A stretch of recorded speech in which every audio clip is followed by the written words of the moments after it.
আপনারা কি কখনো দিনের বেলায় তারা দেখেছেন? এই ছাগলটি কিন্তু দেখছে। এরকম আরও অনেক ছাগল কিংবা আরও অনেক ভেড়া এভাবেই দিনের বেলায় তারা দেখে। আসলে এটি একটি রোগ। এই রোগের নাম পলিএনসেফালোম্যালাসিয়া বা স্টার গেজিং।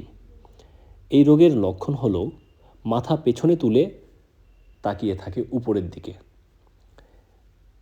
উপরের দিকে তাকানোর ফলে এটি সামনে দেখতে পায় না, অন্ধ মনে হয়, খিঁচুনি থাকতে পারে এবং হাঁটতে হাঁটতে পড়ে যেতে পারে, দাঁত কিরমির করতে পারে, ঘাড় শক্ত হয়ে যেতে পারে, খাবার না খাওয়ার ফলে গুরুতর কোমা এবং মৃত্যু পর্যন্ত হতে পারে।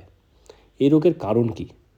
এই রোগের কারণ হলো থায়ামিন বা ভিটামিন B1-এর ঘাটতি, উচ্চ সালফারযুক্ত খাবার বেশি দেয়া, রুমেন ফ্লোরা যদি নষ্ট হয়, কিছু অ্যান্টিবায়োটিক ব্যবহার করলে এই রোগটি হতে পারে।